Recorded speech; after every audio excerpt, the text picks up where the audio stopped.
Iya, penyakit benci hari Senin. I hate Monday. Waduh. Tentunya masih bersama Dokter Hendrawan, dokter senior kita dan juga pujangga kita. Harusnya dimulai dengan puisi supaya hari-hari kita itu tetap semangat untuk memulai aktivitas. Tapi nggak apa-apa. Walaupun topiknya benci hari Senin, paling tidak di hari yang lain kita bisa bersenang-senang ya. Dan tentu juga kita akan menggali dengan Dokter Hendrawan bagaimana cara kita mengatasi problema benci hari Senin dan potensi-potensi penyakit apa aja sih yang bisa muncul. Ya, ini akan coba kita gali bersama Dokter Hendrawan tentunya dan juga ada Bung Hasan. Ya, silakan Bung Hasan. Ya, ini tadi sebelum kita lanjutkan sesi kedua tadi ya, di awal pada sesi pertama Dokter Hendrawan banyak sekali menyoroti mengenai awal mula, Bung ya. Kenapa ada muncul penyakit benci hari Senin? Gara-gara domba. Gara-gara para pekerja mencukur bulu domba, Bung Bande. Ya. Akhirnya kita ketularan. Akhirnya sampai sekarang ya. Itu tahun 30-an ya, Dok ya tadi ya. Sudah mulai ada ya. Jadi bukan baru ya. Cuman memang catatan saya seingat saya di Indonesia itu di akhir 80-an. Di Indonesia ini begitu ramai orang mengatakan benci hari Senin ya, dan sampai akhirnya oleh teman-teman di pemasaran ditindaklanjutin, Bung, dengan munculnya program-program promosi di hari Senin ya, sebut saja Nomad ya, ada betul. lagi I like Monday dan sebagainya ya. Tapi saya mau nanya dulu, Bung, sebelum masuk ke topik yang lebih dalam lagi. Ini kan munculnya I hate Monday ini kan sebenarnya karena memang tidak dibuat-buat secara psikologi, tapi karena memang dia mempunyai masalah kesehatan. Nah, dengan adanya katakanlah semacam apa, akhirnya ini kan jadi semacam propaganda ya. Jadi seolah-olah kita yang tadinya nggak merasakan benci hari Senin, akhirnya ikut-ikutan. Apakah ini memang bisa menjadi suatu penyakit yang ditularkan ke orang lain tuh? Karena kan tadi kan dokter bilang di awal juga tadi kan ini kan awal mulanya dari para pekerja bulu domba di luar sana, Bung, 3 bulan.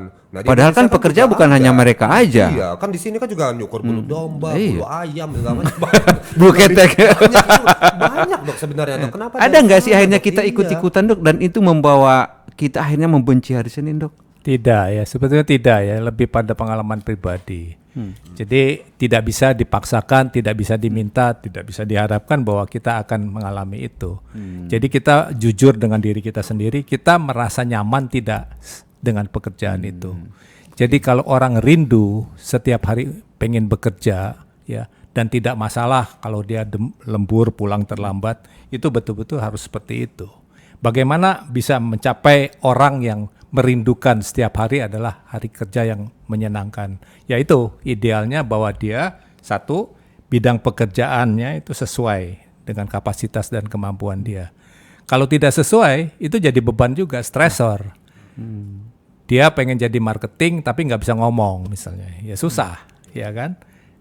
Bidangnya dipilih marketing, tapi dia nggak bisa ngomong, personal relationship-nya, hubungan dengan orang lain nggak bisa nyambung, nggak bisa. Nah itu jangan pilih itu. Nah tapi kalau dia kapasitasnya sesuai dengan bidang pekerjaan dan dia ditempatkan pada posisi yang tepat, dia akan suka. Satu. Nah untuk sampai seperti itu, ya tentu satu dia harus pilih profesi yang dia sukai.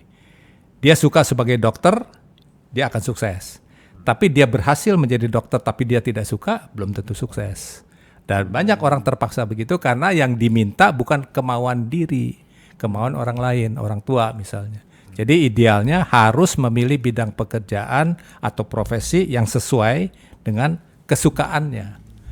Nah, untuk kesukaannya harus sesuai dengan kapasitas. Dia bisa jadi insinyur enggak?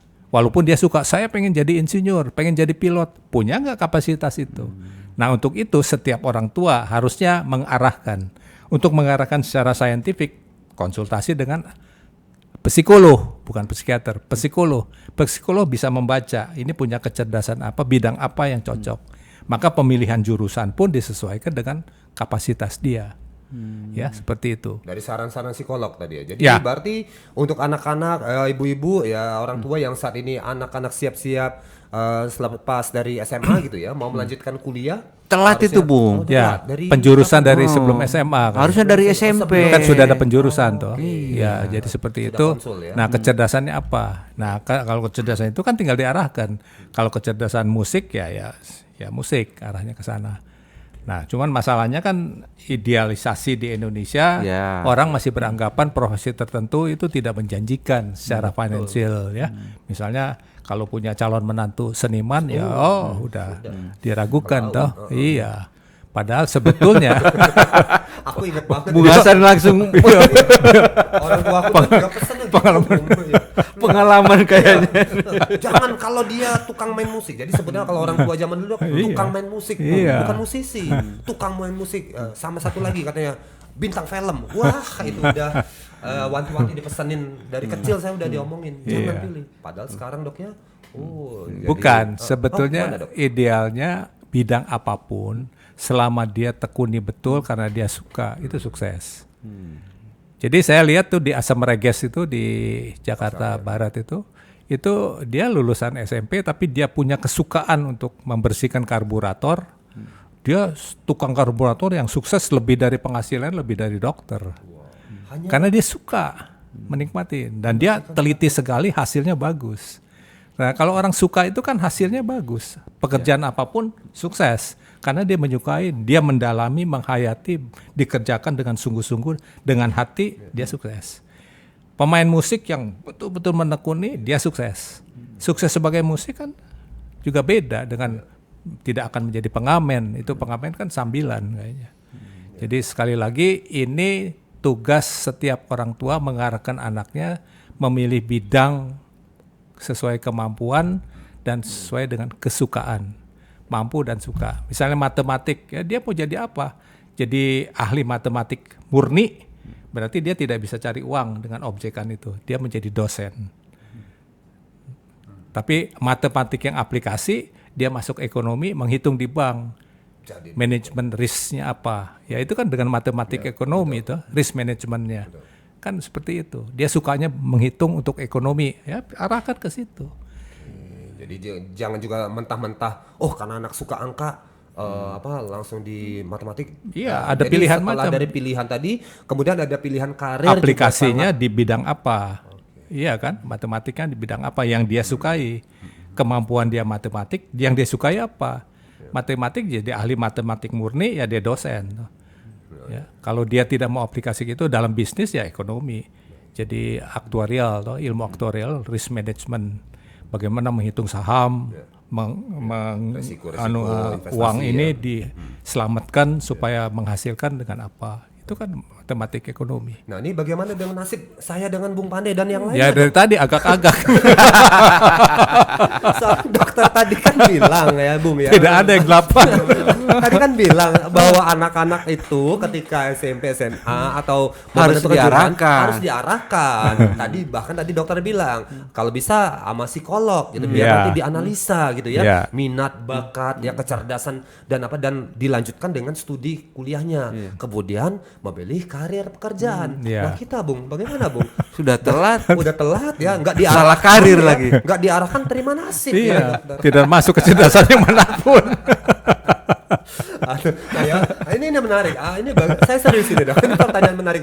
Bagaimana dengan yang sudah terlanjur gitu loh? Yang bagi pendengar kita, bapak, ibu yang sudah saat ini memonitor ini sudah usia 30, anak sudah 1 misalnya, atau sudah di level supervisor, manager, yang tadi tidak secara ideal mendapatkan saran-saran terbaik Dr. Handrawan tadi dok. Ya ada saya baca buku Peter Principles ya. Jadi Peter Principles itu orang sukses itu dia mau ditempatkan pada bidang yang sesuai dengan kemampuan dia. Andai kata sekarang dia terlanjur ditempatkan pada bidang yang sebetulnya dia kurang mampu, dia harus putuskan saya jangan di bidang itu. Jadi stresornya kurang. Jadi bukan naik posisi tapi pilihan bidangnya. Artinya dia bisa mengajukan ke pimpinan pindah divisi. Ya, saya lebih cocok divisi yang lain. Tidak usah dipromot. Ya, promote kan hal yang lain. Nah, Peter Principle punya anggapan begitu. Banyak orang yang tidak mampu, dia bertahan di bidang itu, dia stres sendiri. Karena dia merasa bangga di posisi itu, bidang itu, dia stres sendiri. Jadi Peter Principles itu menentukan itu, posisi orang dalam bekerja sebagai apa, sesuai dengan kemampuan dan minat dan kesukaan. Jadi ini kalau kata bahasa guru kungfu saya bilang the man behind the gun katanya yang artinya senapan itu menentukan burung yang ditembak. Tapi tergantung Kalau gunnya pistol air ya nggak bisa nembak apa-apa. Aduh ya. Ini Bung, tapi tadi ya kenyataan ya memang sekarang sangat sedikit orang yang menduduki profesi atau jabatan yang sesuai dengan minat, bakat dan kemampuan. Sangat sedikit memang. Nah, ini makanya tadi tingkat stressfulnya juga tadi sesuai data tadi dokter juga sampaikan. Ada belakangan ini ada gerakan atau muncul wacana untuk menyoroti banyaknya masyarakat kita yang terganggu mentalnya tadi dok ya. Ya. Apa yang akan kita lakukan ini negara kita ini dokter? Iya, sebetulnya kembali lagi bahwa harusnya idealnya ya seperti yang tadi saya sampaikan, pencarian kemampuan, kecerdasan, minat dan kesukaannya. Kalau itu sudah terlewatkan ya seperti saya sampaikan, kalau memungkinkan jangan kita berada pada posisi yang kita tidak suka. Ya, memungkinkan untuk divisi lain dan seperti itu. Ya, kedua, kalaupun itu tidak memungkinkan, kita belajar beradaptasi dengan stresor. Artinya kita tidak bisa ada pilihan, kita menerima keadaan. Nah, orang Jawa filosofi menerima keadaan ternyata itu positif dalam hal kejiwaan. Dia bisa nerimo sepahit apapun yang dia alami. Nah, ini harus seperti itu. Tapi apa semua orang bisa untuk nerimo gitu ya? Jadi kalau dia ekspektasinya terlalu besar, membuat dia tidak bahagia. Kunci bahagia itu dua. Satu, dia merasa cepat bisa bersyukur. Kalaupun dia gagal, dia tetap merasa bahwa ini saya terima sebagai kehendak yang di atas. Bahwa nanti akan saya lebih baik, itu harapan saya. Kedua, ekspektasi tidak muluk-muluk. Jadi dua kunci orang berbahagia itu, satu, dia bisa bersyukur apapun, sepahit apapun. Kedua, ekspektasi. Nah, kalau orang bekerja sudah salah pilih, tapi dia masih berharap yang muluk-muluk, dia tidak berbahagia dan dia tidak nyaman. Jadi supaya bahagia harus nyaman. Nah, nyaman itu bisa diciptakan oleh kita sendiri kalau kita nerimo. Kalau kondisinya memang sudah terlanjur, saya salah pilih pekerjaan, tidak ada pilihan lain, ya belajar beradaptasi dengan kondisi itu. Nanti tidak ekspektasi tinggi, nanti malah dibilang sama teman, oh kamu nggak punya cita-cita sih, Oh, nggak punya bukan. goal setting katanya. Ekspektasi gitu. itu risikonya bahwa kita tidak bisa berbahagia karena kita menuntut kita lebih dari kemampuan kita. Itu yang muluk-muluk. Misal saya ekspektasi pengen jadi presiden, kan tidak memungkinkan. Kalau itu masih dalam bayangan pikiran saya stres sendiri. Orang stres itu berharap yang tidak mungkin. Ya, kapasitas saya tidak mungkin untuk jadi itu. Jangan berharap itu. Masih mungkin kok dok, kalau kita dokter nyalon ini kemarin kita pilih ya Bung Mandi. Iya, saya ke salon berapa kali. Artinya Masalah dokter ekspektasi nggak yang nyalon kita jadi bangun Bang itu juga harus realistis. Sesuai dengan kemampuan. Oke. Iya, kalau tidak sesuai dengan kemampuan, stres. Itu Misalnya ngayal berarti itu namanya. tetangga, aduh tetangga ini ganti mobil terus, ganti TV, ganti apa, ganti istri. Kok saya Yang terakhir itu nggak enak dong. Itu yang bikin stres. itu Kalau ganti mobil nggak masalah Bu. showroom masih banyak ya. Iya. Ternyata dia pengemudi Grab misalnya ganti mobil kan dok ya. Misalnya seperti itu. Jadi bersyukur, berterima kasih tadi. Betul. Tapi pertanyaannya dok, apakah memang orang yang mengalami I don't hate Monday itu apakah memang selalu berkaitan dengan ketidaknyamanan pekerjaan dok? ya. Ada hal lain nggak gitu dok? Jadi dominasinya kan stresor. Orang tidak cocok dengan pekerjaan yang dialami karena stresor. Stresor itu yang bikin tidak nyaman. Stresor itu bisa stresor terhadap fisik, ya. Jadi kalau stresor pada fisiknya cepat capek, endurance-nya turun. Jadi kalau orang nggak suka, ya cepat capek. Makanya saya bilang anak yang suka pada biola, tengah malam bisa bangun, belain tidak tidur karena dia suka. Tapi kalau begitu tidak suka, pekerjaan seringan apapun dia capek, males, tidak tertarik, tidak interesting. Nah itu, jadi unsur satu tuh betul-betul passion. Yang dimaksud passion, saya suka melakukan pekerjaan ini. Dan kalau dia suka, dia menghayati bekerja dengan hati. Karena dia bekerja dengan hati, dia sukses di bidang itu. Nah kalau dia sukses kan promosi naik. Tapi kalau dia tidak suka, walaupun dia punya kapasitas yang mampu, dia tidak suka, tidak nyaman. Nggak akan nyaman. Baik, ini sekali lagi menjadi pertanyaan kita semua, Bung Pandey ya, Bapak Ibu Saudara sekalian. Pertanyaannya adalah, apakah Anda sudah menyukai apa yang Anda lakukan sekarang? pekerjaan Anda? Apakah Anda suka dengan pekerjaan Anda ya? Anda yang sebagai pebisnis misalnya kontraktor pembangun rumah, apakah Anda suka ya membangun rumah? Atau Anda sebagai sales, para penjual atau teman-teman di marketing, apakah Anda suka menjual sesuatu? Ya, suka ya, passionnya menjual ya. Nah, nanti kita kasih kesempatan Bung buat pendengar kita berpikir, merenung. Nanti kita akan bahas lagi setelah yang satunya melintas, Bung. Peliharalah kesehatan tubuh Anda dengan M-King.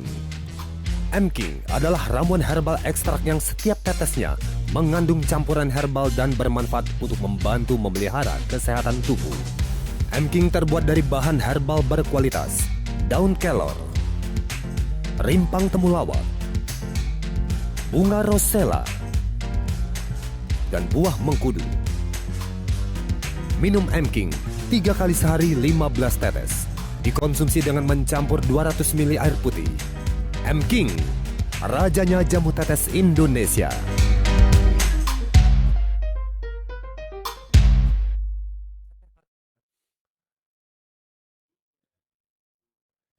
Melanjutkan lagi dialog kita ya dalam bahasan penyakit benci hari Senin. Tadi sebelum break kita lemparkan pertanyaan kepada Bapak Ibu Saudara sekalian semua. Apakah Anda menyukai pekerjaan yang Anda lakukan sekarang? Ya, mudah-mudahan setelah break tadi sudah ada jawaban Bung Bande ya. Nanti ada yang jawab, oh aku suka banget dengan kerjaan aku. Ada yang bilang tentu tidak. Oh tentu tidak. Nah lo ya, yang tentu tidak ini ya Masalah. sulit sekali ya. Tadi masalahnya bukan satu Bung. Satu kata dokter stres ya. Kedua karirnya juga nggak akan berkembang. Betul, ya. Cepat capek ya. Gampang sakit ya. Dan pulang-pulang kena omel bini lagi. Jadi nggak mampu juga. Nah ini ngomong nggak mampu jadi ini banyak sekali nih yang bagi yang katanya oh aku suka dengan karir ya. Oke, fine ya, nggak ada masalah. Yang tidak suka, tapi di sisi lain tidak punya pilihan untuk berhenti atau keluar dokter ya, karena pilihan tadi memang sudah tidak banyak ya. Tadi dokter menyarankan ya kita berdamai dengan keadaan kita, menerima itu tadi ya. Nah tadi ini adalah walaupun menerima juga bukan hal yang gampang ya, sulit Bung. Emang Bung Made mau Bung bekerja Yang saya tahun takutkan gitu. itu kita menerima di rumah nggak nerima. Akhirnya masalahnya pindah ke rumah. Cari rumah yang lain. Kitanya bisa berdamai dengan Tidak mudah, hari Bung. Senin. Betul. Di rumah dari hari Selasa sampai hari Minggu nggak berdamai.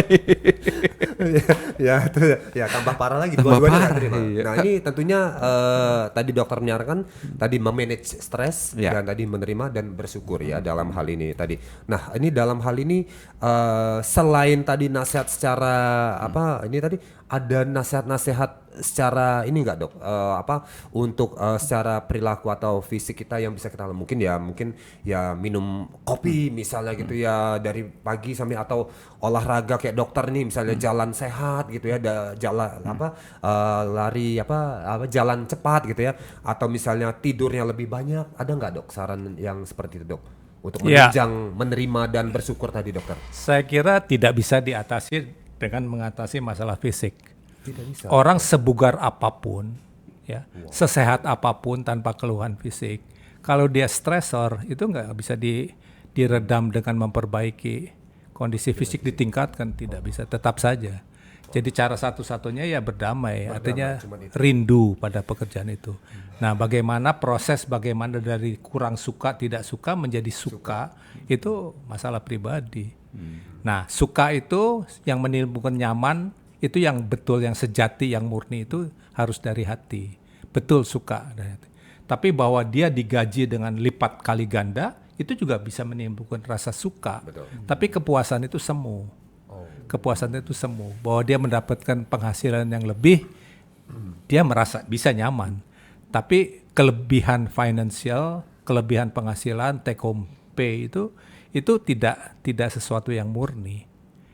Karena apa? Sesuatu yang kosong atau yang bukan, karena kepuasan seperti itu tidak ada batas tertinggi. Seperti orang punya mobil satu, pengen mobil dua, ya, punya rumah satu, rumah dua. Obatnya begitu. Sekarang penghasilan dia tinggi, lama-lama dia tidak puas dengan yang tinggi itu, dia pengen yang lebih tinggi. Tapi kalau kepuasan dari hati, dia akan seterusnya. Mau penghasilan berapapun, yang mungkin tidak sesuai dengan Harapan dia. potensi dia, sepantasnya dibayar berapa, dia tetap suka. Nah sebetulnya perusahaan lebih penting begitu, maka itu sekarang dalam rekrutmen perusahaan itu dicari secara kepribadian orang yang memang tepat. Sehingga dia tidak jadi kutu loncat, baru kerja 1 tahun dia pindah lagi. Orang seperti ini yang dalam CV-nya sering pindah-pindah, ini diragukan bahwa dia tidak punya passion yang belum menemukan passion itu, sehingga dia terus lompat-lompat walaupun digajinya besar. Pantesan ini Bung Pandey ini keluar dari Silicon Valley ini kembali ke Indonesia nih. Udah 6 kali dari Silicon. Silikonnya dipasang di mana kan tahu. Lembah silikon, Dok.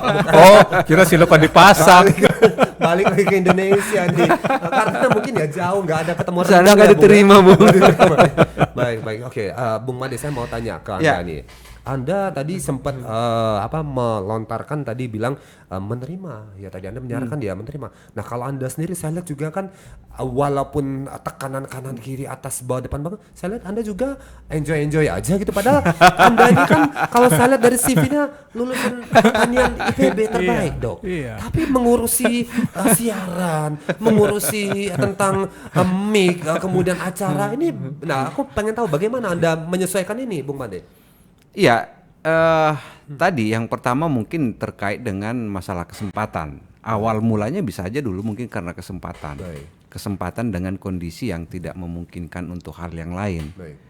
Nah ini bisa saja memang sehingga banyak masyarakat ataupun pekerja-pekerja di Indonesia itu sebenarnya bisa saja bukan karena dia awalnya suka dengan pekerjaan itu. Ya, tapi karena sudah masuk di situ dan sudah sangat susah untuk keluar, maka sebagian besar itu akan mencoba untuk menerima dalam artian berdamai dengan apa yang sudah ada saat itu. Nah dengan dia berdamai maka tadi lama-lama dia bisa menyukai dan dia bisa berkembang di situ. Gitu artinya memang dia masih bisa gitu ya. Bagaimana dia bisa menerima pekerjaan itu akan sangat menentukan dia bisa berkembang atau enggak. Dan berapa lama dia menyesuaikan beradaptasi ya. Ini saya ingat sejarah dengan dinosaurus ini Bung Made, dokter ya. Jauh banget. Kejauhan ya. Anda lebih tua dari dinosaurus kayaknya. Kejauhan ya.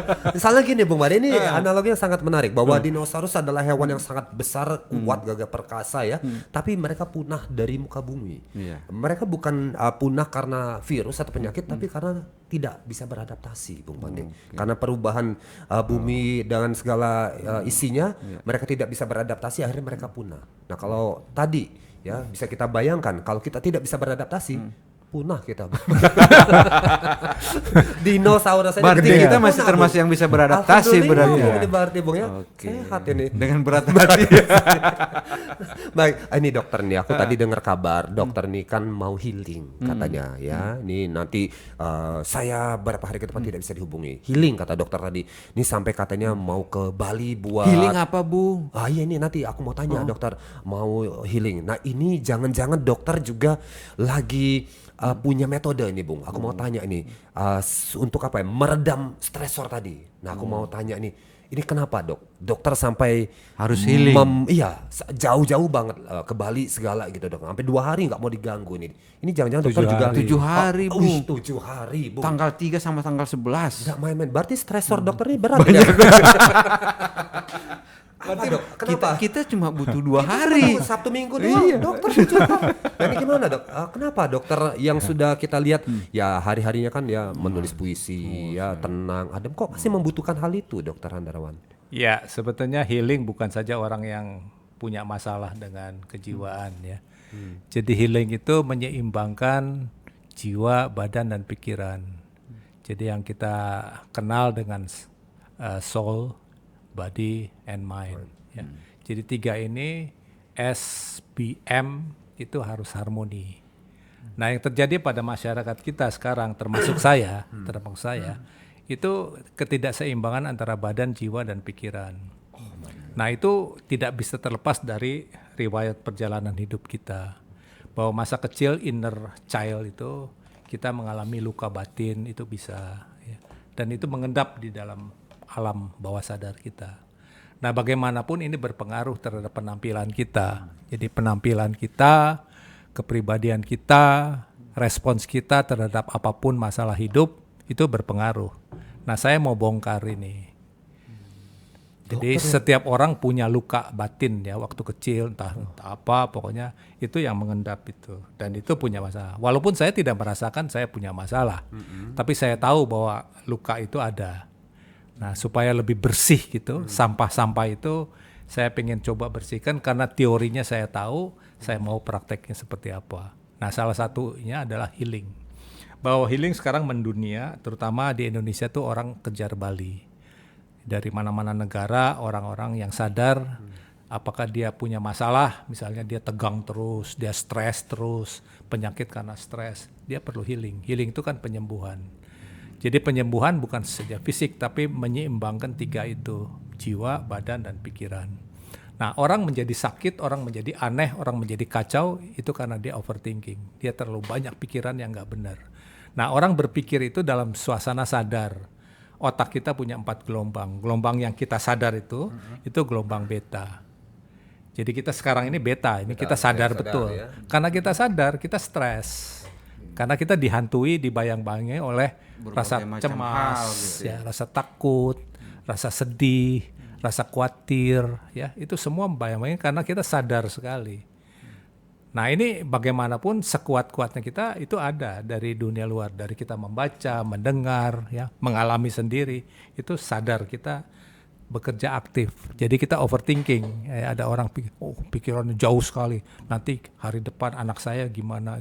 Itu semua mengganggu penampilan. Loh.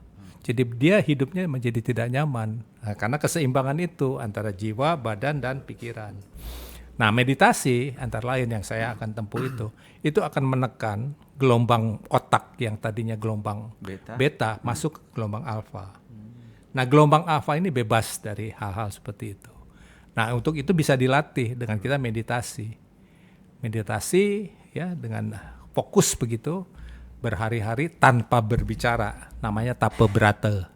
Tapa brata. Nah tidak boleh bicara, tidak boleh berkomunikasi, kita fokus. Dan dalam fokus itu kita belajar merasakan, menghayati perasaan badan kita. Kita merasakan mata kita, kita merasakan hidung kita merasakan paru-paru kita merasakan sakit kita merasakan apa. Itu semua kita rasakan. Sehingga apabila kita pun secara fisik mengalami itu, kita sudah bisa merasakan dan berdamai dengan perasaan itu. Nah termasuk hal-hal kejiwaan. Ya. Jadi betul-betul dihayati sampai dalam.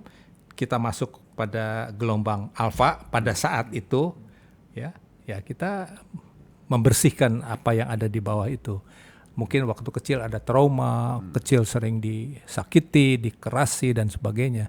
Itu kita hapus sampah-sampah itu. Dengan demikian respons kita mungkin lebih murni. Maka kita lihat orang-orang sufi-sufi itu kan mukanya lebih saleh kelihatan, ya. Lebih bijak, lebih tenang. Itu karena dia sehari-harinya mengalami seperti itu. Tidak lekas marah, tidak tersinggung, tidak. Ya responsnya karena respons gelombang beta, bukan gelombang alfa. Gitu ya, tenang, ya beda. Ya. Dan semakin dia memanfaatkan gelombang alfa, beta, itu semakin dia sering terganggu. Kinerjanya, pikirannya, perasaannya. Oke, seperti itu.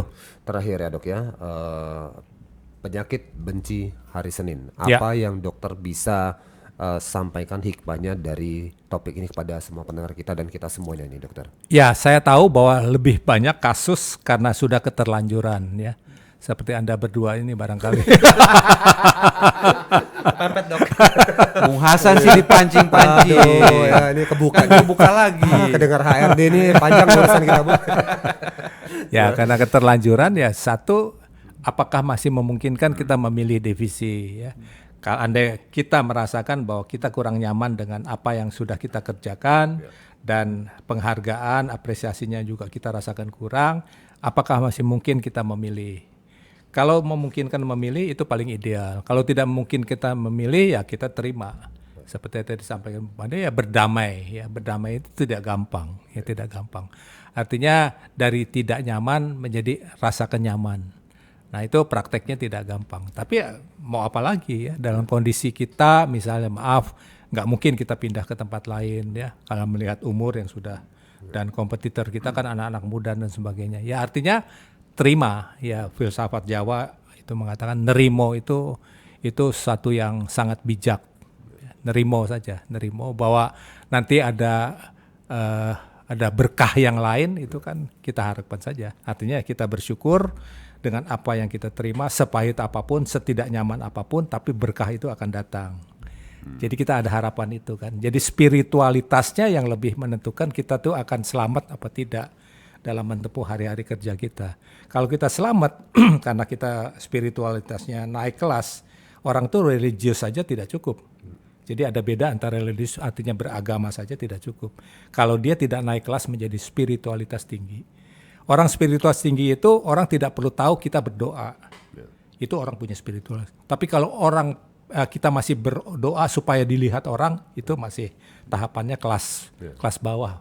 Supaya orang tahu kita beragama, kita pakai label-label agama, pakai salib yang sebesar-besar apa, tapi kalau nawar itu sampai melit sekali itu kan nggak sesuai, nggak sesuai, ya. Jadi pandito di Bali itu kalau dibilang ini harga berapa, 1.000, dia bayar 2.000. Boro-boro nawar dia kasih 2.000. Hal seperti itu, sedakoh itu ya seperti itu. Tidak usah kelihatan tangan kanan memberi, tangan kiri kalau bisa nggak usah tahu. Itu yang spiritualitas tinggi. Nah, untuk bagi kasus-kasus yang seperti Anda tanyakan, itu mestinya kita punya spiritualitas ya sesuai dengan agama.